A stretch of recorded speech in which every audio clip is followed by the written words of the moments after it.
प्रिय भक्तगण, आज हम आपको एक कथा का श्रवण करा रही हूँ जो सुनने मात्र से आपके जीवन में सुख, संपत्ति और धन की वर्षा होगी। तो चलिए कथा को प्रारंभ करते हैं। भगवान शिव माता पार्वती से कहते हैं, मनुष्य की सबसे बड़ी कमजोरी क्या है? तब माता पार्वती कहती है, हे प्राणनाथ, आपसे बेहतर कौन जान सकता है।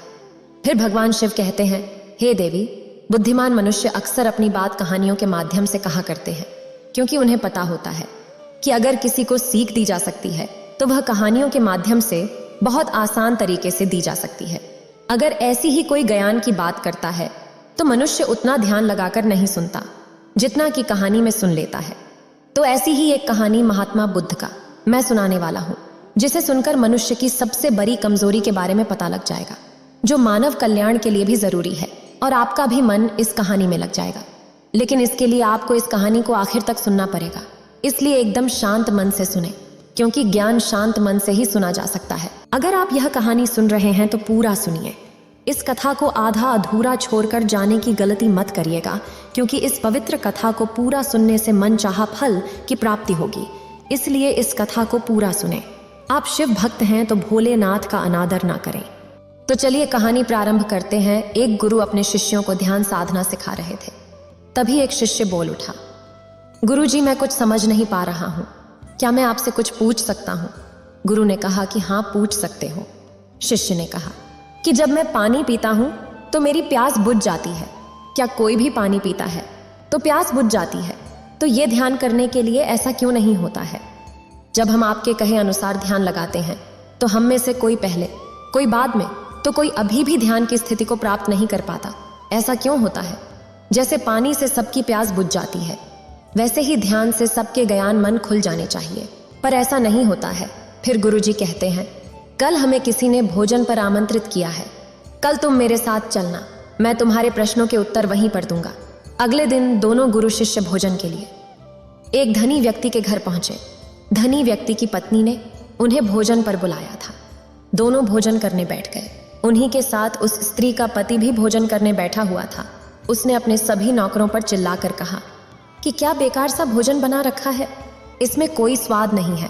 वो भोजन की थाली फेंक कर नौकरों से कहता है कि जाओ दोबारा से ढंग का भोजन बनाकर मेरे लिए लाओ। उस धनी व्यक्ति की पत्नी दोनों गुरु शिष्य से क्षमा मांगकर उन्हें भोजन परोसने लगती है। गुरु और शिष्य दोनों ने भोजन करते हैं, लेकिन गुरु ने अपनी थाली में 2 रोटी छोड़ देते हैं। फिर गुरु उसी स्त्री से कहते हैं, बेटी, क्या तुम मुझे ये 2 रोटी बांधकर कर दे सकती हो? स्त्री ने उन दोनों रोटियों को बांधकर उस गुरु को दे देती है। उसके बाद दोनों वहां से निकल जाते हैं। रास्ते में गुरु ने शिष्य से पूछा कि तुम्हें भोजन कैसा लगा? शिष्य ने कहा, भोजन स्वादिष्ट था, मुझे तो पसंद आया, मुझे भोजन करके बहुत अच्छा लगा। फिर गुरु ने पूछा कि इससे अधिक तुम्हें और कुछ नहीं लगा? शिष्य ने कहा, इससे अच्छा और क्या लग सकता है गुरुदेव, मेरी भूख मिट गई और मेरा पेट भर गया। फिर गुरु कहते हैं कि भोजन तो अच्छा था, फिर उसी स्त्री के पति को भोजन पसंद क्यों नहीं आया? भोजन तो अच्छा बना था और भोजन तो एक ही था, तब उसे पसंद क्यों नहीं आया? शिष्य ने कहा कि आप ठीक कहते हैं गुरुदेव, मैं तो कुछ समझ नहीं पा रहा हूँ, आप ही कुछ बताएं। फिर गुरु ने कहा, अभी तुम मेरे साथ आगे चलते रहो। फिर गुरु शिष्य चलते चलते बहुत दूर निकल आए। शिष्य ने गुरु से कहा, गुरुदेव, हम अपने आश्रम के मार्ग पर तो नहीं हैं, फिर हम कहाँ जा रहे हैं? फिर गुरु कहते हैं, बस चलते रहो। बहुत दूर चलने के बाद एक फटेहाल व्यक्ति गुरु के सामने आ गया और उनके चरणों में गिर गया और बोला, हे महात्मा, मेरी मदद करो, मैं 3 दिन से भूखा हूँ, मैंने कुछ नहीं खाया है, आप कृपा करके मुझे कुछ खाने को दे दो। गुरु ने उस आदमी को एक पेड़ के नीचे बैठाया और उन 2 रोटियों को निकाल कर उसे दे दिया जो उस महिला ने उसे दी थी। रोटियों को देखते ही उस गरीब व्यक्ति की आंखों में चमक आ गई। उसने तुरंत उन 2 रोटियों को खा लिया। खाते समय उस आदमी की आंखों से आंसू निकल आए। वह रो रहा था और खाता जा रहा था और हाथ से इशारे कर रहा था, जैसे वो किसी अदृश्य शक्ति को कह रहा हो कि तेरा धन्यवाद इस रोटी के लिए। खाने के बाद उसने गुरु को प्रणाम किया और धन्यवाद कहा। गुरु ने उस व्यक्ति से पूछा कि भोजन का स्वाद कैसा था? उसने कहा, स्वाद तो कहीं था ही नहीं। फिर कहता है, केवल जीवन था, यह रोटियां नहीं थीं, यह तो साक्षात जीवन था। यह कहकर वह व्यक्ति वहां से चला जाता है। फिर गुरु ने शिष्य से कहा, देखो, भोजन वही था, लेकिन एक व्यक्ति को उसमें स्वाद ही नहीं आ रहा था। तुम्हें इसमें स्वाद आया, और तुम्हें यह भोजन पसंद आया। लेकिन इस व्यक्ति को इस भोजन में स्वाद नहीं आता, बल्कि इसमें ईश्वर, परमेश्वर और जीवन को देखता है। इससे पता चलता है कि व्यक्ति और भोजन की तृप्ति में भी अंतर है। पहला व्यक्ति को इसमें कोई तृप्ति नहीं हो रही थी और तुम्हें थोड़ी तृप्ति हो रही थी, और इस व्यक्ति को अनंत तृप्ति हो रही थी। ऐसा ही ध्यान के संबंध में होता है।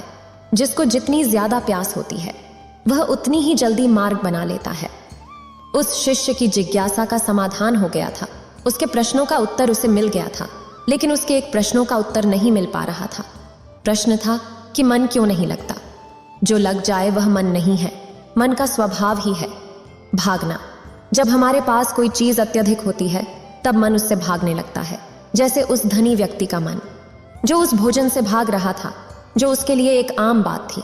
लेकिन जब कोई चीज हमारे पास सीमित मात्रा में होती है और हमें मिल भी जाती है, तब हमारा मन उससे जुड़ा रहता है और हम उस चीज की थोड़ी बहुत अहमियत रखते हैं। जैसे तुम्हारा मन, जो उस भोजन से थोड़ा बहुत जुड़ा हुआ था, तो तुम उस भोजन के स्वाद को भी जाना। लेकिन जब हमें कोई चीज चाहिए होती है और वह हमारे पास नहीं होती, तो पहले हमारा मन उस चीज के लिए बहुत लालायित रहता है। वह हर हाल में उसे पाना चाहता है। लेकिन जब कोई चीज प्राणों से जुड़ी होती है, जैसे कि वह 2 रोटी, और जब बात प्राणों पर आ जाए, तब मन गायब हो जाता है। तब आप स्वाद नहीं देखते, भोजन का प्रकार नहीं देखते। तब आपको सिर्फ भोजन चाहिए होता है। तब आप एकाग्र हो जाते हैं भोजन के लिए। जो मिले उसी में आपको आनंद मिल जाता है। स्वाद हो या ना हो, आपके प्राण अंतर तक उसे स्वीकार कर लेते हैं। और ये तब होता है जब मन नहीं होता।